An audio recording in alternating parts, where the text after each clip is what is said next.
You're watching the Daily Climate Show on Sky News. On today's programme, a landmark decision as a big oil company is ordered for the first time ever to change its climate policies. As Cyclone Yass hits India's east coast, we look at the impact climate change is having on tropical storms. And 3,000 years in the making, Tasmanian devils are once again born on Australia's mainland.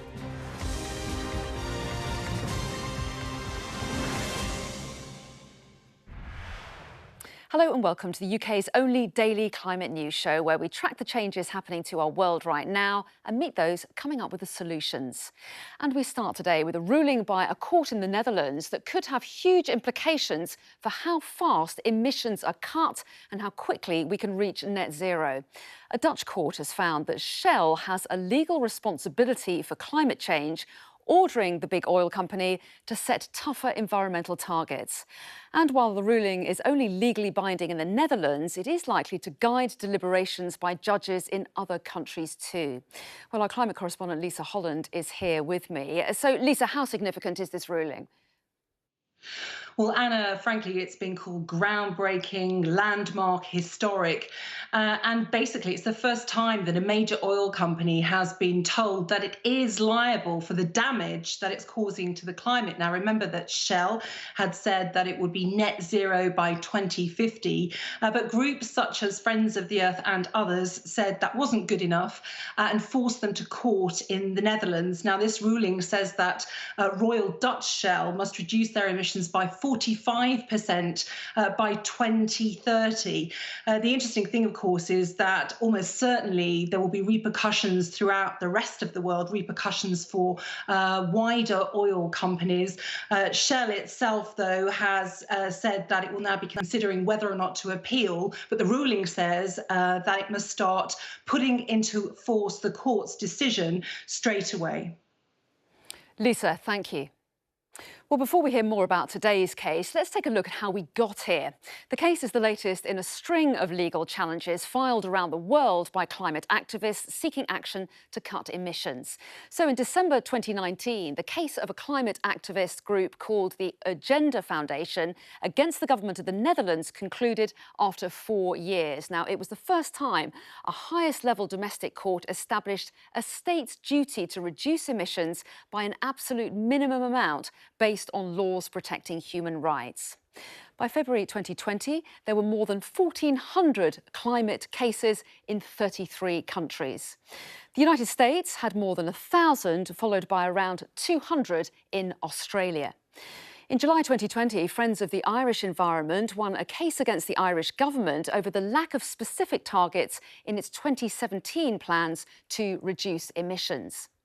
And at the end of April this year, Germany's Supreme Court ruled that its Climate Protection Act needed improving and gave the government until the end of next year to fix it. And today it's the first time a company has been asked to align future policies with the Paris Climate Agreement. Other cases against fossil fuel companies relate to damages. Well, let's bring in now Joanna Setzer, Assistant Professor in Climate Law at the London School of Economics. Welcome to you.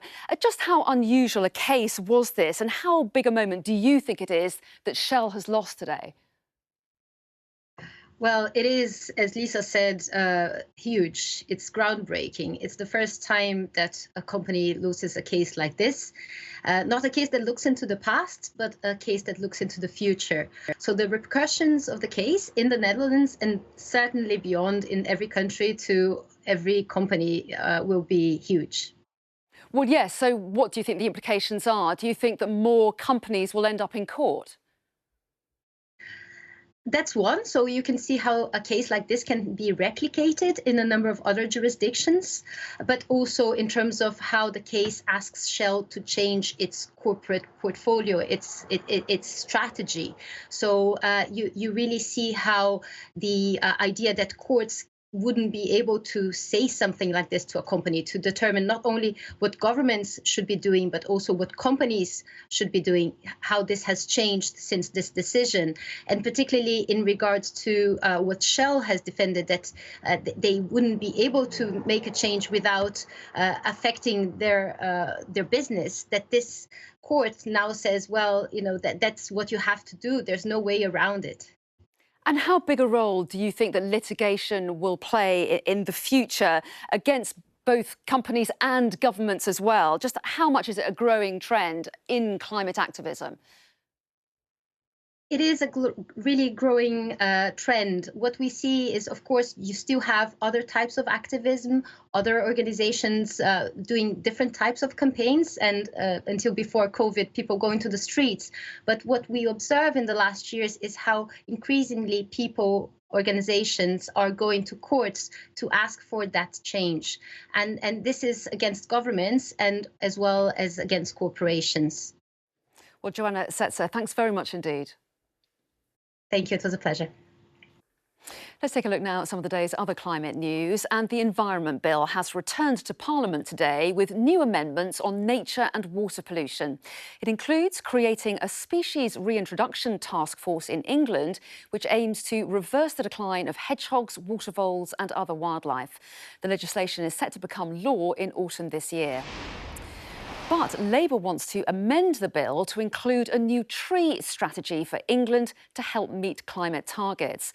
Around 75,000 acres of new woods will need to be planted each year to bring emissions down to zero by 2050. At current rates, Labour says the government is set to miss its target by 4 decades. People could soon be able to travel abroad on environmentally friendly blimps. Hybrid air vehicles have developed airships capable of carrying 100 people on short-haul flights to holiday hotspots around the world. The company hoped to roll out the hybrid electric planes by 2025, which they say could reduce flying emissions by 90%. And for the first time in 3,000 years, wild Tasmanian devils have been born on mainland Australia. Conservationist charity Aussie Ark say they hope the 7 newborns can sustain a new breeding population. For centuries, the endangered animal has been isolated to the nearby island of Tasmania. More than 1 million people have been forced to leave their homes in low-lying areas of India's east coast because of Cyclone Yass. The tropical storm formed in the Bay of Bengal on Monday before making landfall this morning.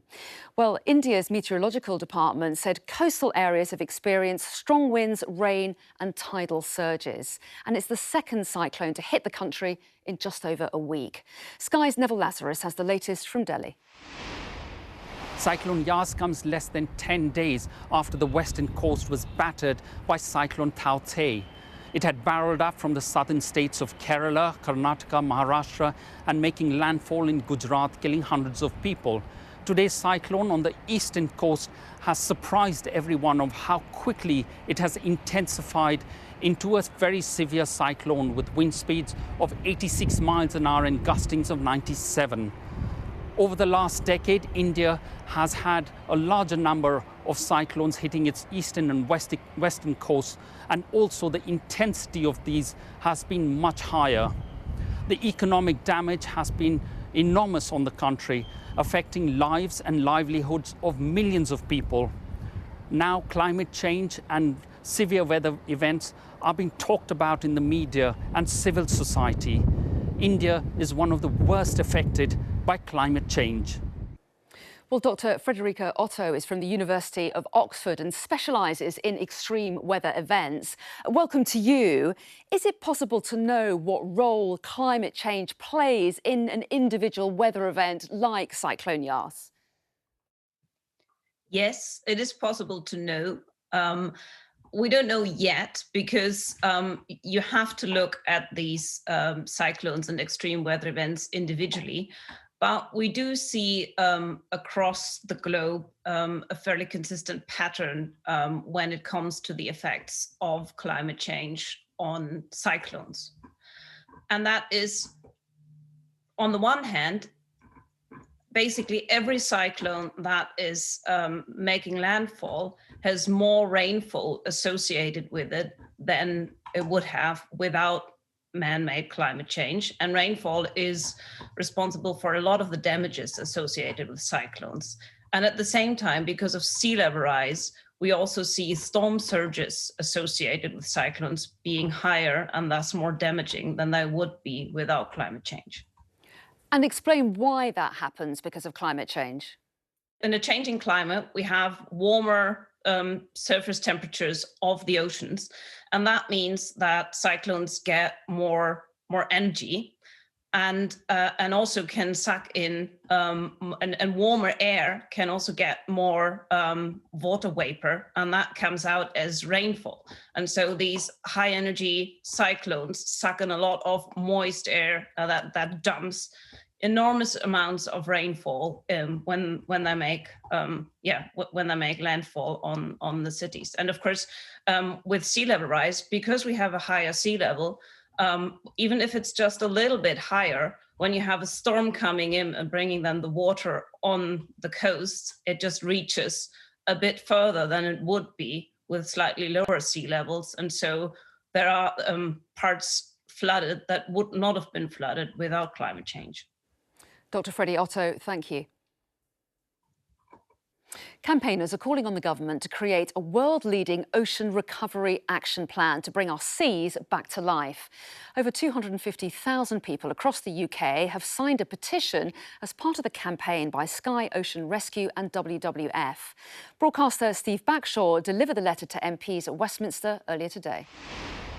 It's really important now more than ever that the people in power realise how important our oceans are to us and how much they can do for us, for the animals that live in them, but also for a better positive future for everyone. And you know, in terms of their potential for mitigating the effects of anthropogenic climate change, our oceans are unparalleled. So-called blue carbon can be one of the key ingredients to unlocking a potential positive outcome in terms of reaching our goals.